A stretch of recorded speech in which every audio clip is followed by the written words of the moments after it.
ना साहब, एक छोटा सा कंपैरिजन, जब हमारे टैक्स का ये निज़ाम होता है कि हर साल जब टैक्स लगता है तो वो सैलरी क्लास पे लग जाता है, हमें याद आता है कि जो स्कैंडिनेवियन कंट्रीज़ हैं जहाँ इतने ज़्यादा टैक्सेस हैं, 40% टैक्सेस हैं, कि वहाँ लोग प्रेफर करते हैं कभी कभार कि जी हम क्यों जाएं, ज़्यादा क्यों कमाएं जब सारा तो चला जाना है उधर। अब कोई इक्वेशन, कोई कंपैरिजन आप हमारे साथ कर सकते हैं? बिस्मिल्लाहिर्रहमानिर्रहीम, अस्सलाम वालेकुम। थैंक यू वेरी मच आप लोगों का, जियो पाकिस्तान शो का, कि आपने हमें मौका दिया कि ये बात लोगों तक पहुँचाए। देखिए, बुनियादी बात यह है कि किसी मुल्क के शहरियों को ये पता है कि उनको टैक्स देना है, कि उस क्यों टैक्स देना है कि उसके अगेंस्ट वो चाहेंगे कि उनको सहूलियात स्टेट जो देती है तो हम स्कैंडिनेवियन कंट्रीज़ की बात कर लें, हम यूके यूएसए की बात करें, वहाँ सैलरी पर टैक्स रेट बहुत ज़्यादा है, हमें 30 से 40% की रेंज में होता है, मे बी शायद हायर स्लैब पे 45% भी हो, लेकिन उसके अगेंस्ट उनको सहूलियात भी मिलती हैं।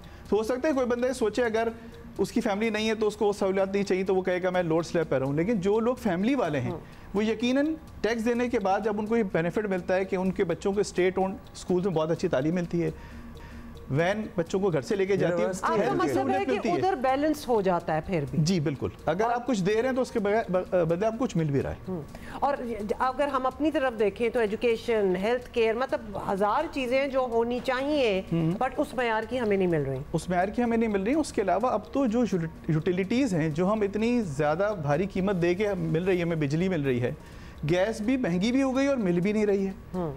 तो पब्लिक ट्रांसपोर्ट का सिस्टम हमें पता है बड़े शहरों में बहुत ही दिगरगू सूरत हाल है उसकी। तो अगर एक तनख्वाहदार आदमी अपनी तनख्वाह से इन सब चीज़ों पे भी पैसा खर्च करे, फिर इतना भारी टैक्स भी दे, तो उसके बाद बचेगा क्या? वो क्या सेविंग करेगा, अपने लाइफ स्टैंडर्ड को कैसे बेहतर करेगा? अच्छा, आप मुझे बताइए, जो स्लैब चेंज होते हैं तब टैक्स इतना बढ़ जाता है कि इंसान वो स्लैबों में भी उलझा रहता है कि भाई मेरी कितनी तनख्वाह होनी चाहिए, कितनी नहीं होनी चाहिए। क्या फ़र्क आया है इस दफ़ा पहले की निस्बत, if we compare it with just last year? Okay, देखिए, अगर हम ये देखेंगे, अगर एक बंदे की तनख्वाह जो 50,000 तक है वो एग्जम्प्ट है, यानी कि उसकी सालाना तनख्वाह 6 लाख रुपए हो जाएगी। जिसकी 1 लाख तनख्वाह है उसकी सालाना तनख्वाह 12 लाख होगी, तो पिछले साल उसका टैक्स, सालाना टैक्स 15,000 था जो 30,000 रुपये हो गया, यानी कि दुगना हो गया, डबल है। इसी तरह जो जिस शख्स की तनख्वाह 1.5 लाख है, 18 लाख सालाना, उसका तनख्वाह, उस पर टैक्स सालाना 90,000 था, 1,20,000 हो गया।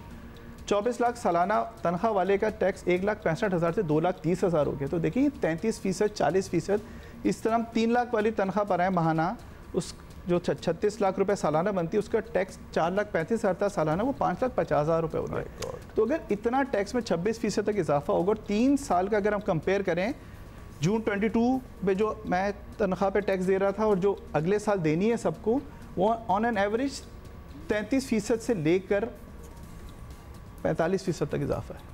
अब ये भी समझा देना साहब कि ये फॉर्मूला बनता किस तरह है, मतलब मुल्क के हालात भी पता है, लोगों को नहीं लिया जाता, कॉर्पोरेट सेक्टर को, मतलब तनख्वाहदार तबके की कोई नुमाइंदगी नहीं है। और वही बात होगी ना, जो ये डिसीजंस कर रहे हैं उन्होंने तो शायद वो डे जॉब्स वगैरह कभी की नहीं होंगी। मतलब we really want to understand कि how do they come to these figures.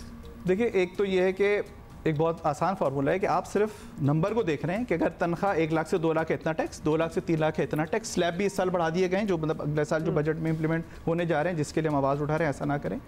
तो वो सिर्फ एक नंबर कैलकुलेशन तो देखें कोई भी कर सकता है। आप सिर्फ ये देखें कि मुल्क का GDP पिछले साल 0.2% से नेगेटिव था, लेकिन तनख्वाहों पर टैक्स में इजाफा होता जा रहा था।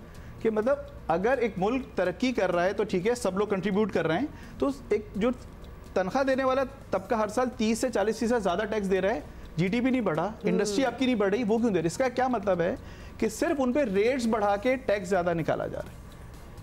तो ये हमें इस चीज़ को हाईलाइट बेसिकली कहने का आपका मतलब है कि उसका बेनिफिट जो होना चाहिए वो कहीं भी नजर नहीं आ रहा, बेनिफिट नहीं हो रहा। और आपको ज़ाहिर सी बात है टैक्स कलेक्शन भी चाहिए, लेकिन आपको तमाम सेक्टर पे बराबर का बोझ डालना चाहिए। ये नहीं हो कि सारा बोझ अब तनख्वाहदार तबके पर डाल दें। अच्छा, अब ये तो मुतवक्किल है कि आज पास हो जाएगा, इसके लिए क्या कुछ किया जा सकता है? क्या अदालत से रुजू किया जा सकता है, कहीं केस किया जा सकता है, कोई हुकाम से बात की जा सकती है? बिकॉज जितनी देर ये ज्यादती होने दी जाती रहेगी उतनी देर ये ज्यादती होती रहेगी। बिल्कुल, बहुत बहुत अच्छी बात की। सैलरीड क्लास अलायंस पिछले साल फॉर्म हुआ, हमने हर फोरम को अप्रोच किया, बिजनेस ऑर्गेनाइजेशन को भी अप्रोच किया, क्योंकि उनका भी मसला है अगर मुल्क में टैलेंट रुकेगा नहीं सिर्फ इस वजह से कि उसकी तनख्वाह पर इतना टैक्स के बेनिफिट नहीं है, लेकिन सब बहुत मुश्किल हो गया अच्छे टैलेंट को अपने अपॉइंट करना। तो उनके थ्रू भी अप्रोच किया गया। गवर्नमेंट को भी ये सोचना पड़ेगा कि आपको टैक्स तो लेना है लेकिन इतना बोझ ना डालें, इसीलिए हमने तमाम FBR को लेटर लिखे हैं, हमने प्राइम मिनिस्टर हाउस में भी लेटर भेजा, हमने सुमोटो एप्लीकेशन भी दायर कर दी कि अदालत ही हमारी दाद रसी करे शायद कि उनको किसी तरह समझ आए, क्योंकि ऐवानों में इस साल बात तो हुई है, ये मेरे ख्याल में शायद पहला साल है कि पार्लियामेंट के अंदर भी बात हुई कि तनख्वाहदार तबके पर टैक्स बहुत ज़्यादा बढ़ाया जा रहा है। हम उम्मीद करते हैं कुछ रिलीफ मिले, लेकिन ये हमने अपनी आवाज़ ज़रूर उठाते रहे। आवाज़ तो हम तो एक दो सालों से बल्कि हम ये बात भी कर रहे हैं, क्योंकि हमेशा बोझ जो है वो literally we are part of the system जिस पे वो बोझ गिरता है। अब ये बात जो सवाल था कि ये फैसला कौन करता है, मतलब फाइनेंस मिनिस्टर हिमसेल्फ जो है वो एक बैंक कर रहे हैं, तो तनख्वाहदार तो वो भी हुए, हालांकि उनकी तनख्वाह मतलब देयर इज नो कंपैरिजन, लेकिन कहने का मतलब है कोई एम्पैथी, कोई समझ आना कि इसका इम्पैक्ट क्या होगा। And Huma I want to add it कि इन्होंने इदारों को पाबंद भी नहीं बनाया हुआ कि ये तनख्वाहों को हर साल बढ़ाएं, क्योंकि ऑन द कॉन्ट्ररी 4-4, 3-3 साल, 5-5 साल, 8-8 साल तनख्वाहें नहीं बढ़ती हैं, जिससे परचेजिंग पावर कम हो रही है। It wouldn't be wrong to say कि कुछ ऑर्गेनाइजेशंस में तो एक्चुअली कम भी हुई हैं जिस पे 10 साल पहले किसी ने एम्प्लॉयमेंट ले ली थी, ज़रूरी नहीं है कि वो हिले, वो अभी तक उसी पे बैठा होगा। तो ये सारी रियलिटीज़ हैं हमारी। देखिए, जब औरंगजेब साहब फाइनेंस मिनिस्टर बने और as you said he belong from salaried class, from corporate sector, तो देखें उनकी जो भी तनख्वाह हो, लेकिन जाहिर सी बात है वो बहुत सारे लोगों को गवर्न भी कर रहे थे, बहुत सारे लोग उनके अंडर काम कर रहे थे, तो हमें था कि उनको अंदाज़ा होगा, इसीलिए जब हमने यह लेटर्स वगैरह भेजे थे और द बजट प्रपोजल तमाम इदारों की तरफ से, तमाम ऑर्गेनाइजेशन की तरफ से ये इशू हाईलाइट किया गया था, तो हम तवक्को कर रहे थे चलें बढ़ाएंगे, नहीं तो पिछले साल भी रिटेन करेंगे। और हमारी रिक्वेस्ट भी यही है कि जो टैक्स है 2024 की स्लैब है उसी को मेनटेन रखें, क्योंकि इस तरह से टैक्स अगर बढ़ाते जाएंगे तो फिर आखिर में अपना टारगेट कैसे पूरा करेंगे? वो तो सारा सैलरीड क्लास को निचोड़ने के लिए, लेकिन वो तो टारगेट कर लेंगे पूरे, लेकिन आवाम क्या करेगी? रिटेलर टैक्स नहीं देता आपका, सराफा बाजार वाला आपका टैक्स नहीं देता, आपका जोड़िया बाजार वाला टैक्स नहीं देना चाहता, ज़राअत वाले आपके टैक्स नहीं देना चाहते, प्रॉपर्टी पे इस दफा कोशिश की है कुछ करने की, पता नहीं कितने कामयाब होते हैं। अच्छा नासिर साहब, एक और चीज़, और ये मेरा ख्याल है कि जो लोग हमें देख रहे हैं वो भी शायद इससे इत्तेफाक करेंगे, ट्रेडर्स रिटेलर्स को टैक्स करें तो ऐसे मतलब एक हजूम बन जाता है और एक पूरी एक कॉन्वर्सेशन स्टार्ट हो जाती है, इनवेरिएबली वो वापस लेना ही पड़ता है। सैलरीड वाले, क्या हमारा कसूर है कि हम एहतजाज नहीं करते इस पे? यूनिटी कोई नहीं है, यूनिटी नहीं है। I really want to understand. मुझे देखें, ऐसी फीलिंग लोगों में डेवलप हो रही है कि जो तबका, जो एसोसिएशन आवाज़ नहीं उठा रहा उस पर टैक्स लगा दिया जाता है तो हटता नहीं है। जैसे रिटेलर की आपने मिसाल दी, वॉलंटरी रजिस्ट्रेशन स्कीम गवर्नमेंट ने शुरू की, क्या सिर्फ 3-4 हज़ार लोग रजिस्टर हुए, लाखों में से हमें पता है लाखों रिटेलर्स हैं।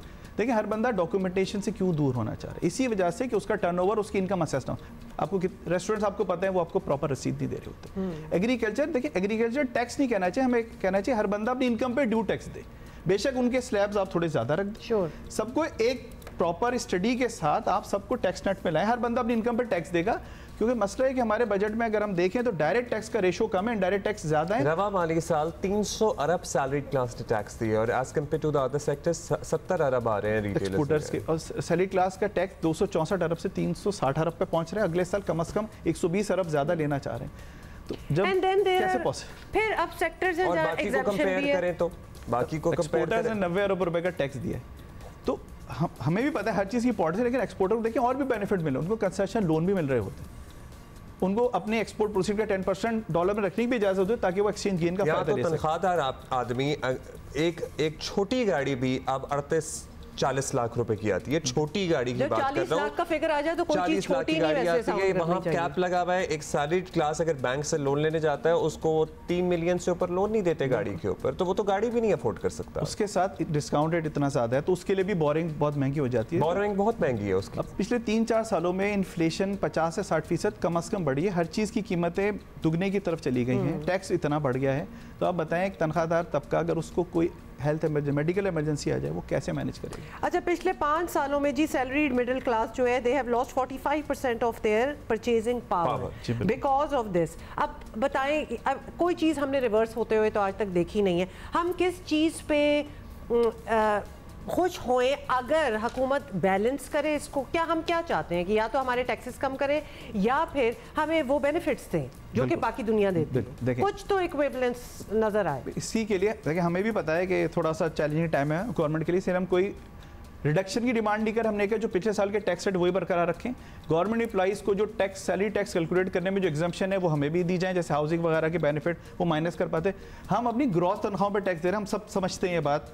तो एक तो ग्रॉस तनख्वाह पर टैक्स देना, टैक्स रेट आप हर साल बढ़ाते जा रहे हैं, तो इतना तो कॉर्पोरेट अगर टैक्स दे रहे हैं 35% या 40%, तो वो उसको एक्सपेंसेस अलाउड है डिडक्शन, हमें कुछ भी अलाउड नहीं है। तो ये बेनिफिट्स देना कि हमारे बच्चे अगर किसी मेडिकल कॉलेज में जा रहे हैं, किसी यूनिवर्सिटी में जा रहे हैं, तो हम अपना टैक्स रिटर्न जब दिखाएं कि हमने इतना टैक्स दिया, तो हमारे बच्चों को कोई हमें प्रिविलेज मिले कि हम टैक्स पेयर हैं, हमें मेडिकल में कोई बेनिफिट मिले, हमें एजुकेशन में बेनिफिट मिले, हमें अपने एक्सपेंसेस जो डॉक्यूमेंटेड एक्सपेंसेस हैं वो किसी तरह अलाउ किए जाएं, हम अपने रिटर्न में से माइनस करें। हम इनडायरेक्ट टैक्स भी कितना दे रहे हैं, हम 17 से 18% एवरेज टैक्स बन जाता है। अगर आप जीएसटी रेवेन्यू बोर्ड के टैक्स पूरे पाकिस्तान के बिलाएं तो डायरेक्ट और इनडायरेक्ट टैक्स 50% टैक्स दे दिया आपने, इन्फ्लेशन इतनी हो गई, बचा क्या? अच्छा, हुकूमती जो सारे हैं गवर्नमेंट एम्प्लॉइज, उनकी तो हर बजट में कोई तनख्वाहें बढ़ जाती हैं, तो वो तो सेटल्ड है, वो ठीक है। प्राइवेट जो है उनकी तो तनख्वाहें भी नहीं बढ़ती, वेरी कर रहा होता है कंपनी टू कंपनी, कंपनी के हालात। तो इन चैलेंजिंग बिजनेस टाइम्स में जब कंपनी ही ग्रो नहीं कर रही, जैसे मैंने बताया जीडीपी की ग्रोथ पिछले साल मनफी थी, इस साल भी 2% की बात हो रही है, तो क्या कंपनीज के पास कैपेसिटी भी होगी तनख्वाहें बढ़ाने की? कम से कम इस रेशो में तो कोई भी नहीं बढ़ा पाएगा। मतलब करोड़ों की आबादी के मुल्क में अगर चंद हज़ार लोग ही टैक्स दे रहे हैं तो किस तरह काम चलेगा? बेसिकली बॉटम लाइन तो ये है, ये नहीं कि आप अपनी कैपेसिटी बढ़ाएंगे आप टैक्स नेट में और इंडस्ट्रीज़ को लेके आए। मतलब कि सालों से ये कॉन्वर्सेशन हो रही है, लेकिन नहीं, कोशिश उधर नहीं जाएगी, और कोशिश अगर होगी तो हाफ बेक्ड, कोई हाफ हार्टेड, दिल से नहीं होगी, और जैसे ही वहाँ से थोड़ा सा बढ़ के तो आप वापस ले लेते हैं। How long can this go on? अगर मैं नंबर ऐड करने का टाइम हो, 1.25 करोड़ रुपए, 1.25 करोड़ अफराद हैं रजिस्टर्ड टैक्स पे, इंडिविजुअल्स भी कॉर्पोरेट्स भी। टैक्स रिटर्न सिर्फ 50 लाख लोग जमा कराते हैं। हमने उनको नॉन फाइलर कह के उनका एक थोड़े बहुत विथहोल्डिंग टैक्स बढ़ा दी। क्यों? हम उसे टैक्स, हमारी गवर्नमेंट उसे टैक्स फाइल क्यों नहीं करवा रहे? तो वो आए, टैक्स दें और लोग आइडेंटिफाई करें। बहुत आसान है। ये नहीं समझ आता कि विथहोल्डिंग टैक्स ज्यादा जितना मर्जी कर ले, 100% पे ले जाए, इससे कोई फर्क नहीं पड़ेगा। कॉस्ट बन जाता है, वो कॉर्पोरेट ही दे रही होती है, अल्टीमेटली कंज्यूमर से ही ले रहे होंगे, और कॉस्ट ऑफ जो उनकी प्राइस होगी, जो भी सर्विस प्रोडक्ट बेच रहे हैं, वो कंज्यूमर से अल्टीमेटली ले रहे होंगे। और नॉन फाइलर्स को आप जितना भी रिप्रिमांड कर ले, उन्होंने टैक्स ना दे के इतना बना लिए कि उनके लिए देना कोई इतना मसला ही नहीं है। दिस इज नॉट, अगर आप सोच रहे हैं कि वो डर जाएंगे, और एफबीआर की कॉलेज में सैलरी का जो रिटर्न फाइल करते हैं ना, उन्हीं को आ रही होती है। और एम्प्लॉयर पाबंद है विथहोल्डिंग एट सोर्स करने पे पूरी, मतलब यहाँ तो हमारे कोई गुंजाइश ही नहीं है ना। नहीं, बिल्कुल बिजनेस वाले को बहुत सारी गुंजाइश है जो हमारे बेसिकली जो पकड़ा गया वो तो पकड़ा ही गया, जो है नेट में उसको तो पकड़ लो, उसको नहीं जाने देंगे। असल सवाल है और ये हमारी दरखास्त है कि कंसिडर करें, पिछले साल का टैक्स रेट बहाल करें। हमारी भी, हम आपके साथ हैं बिल्कुल। नासिर हुसैन साहब, thank you for being with us.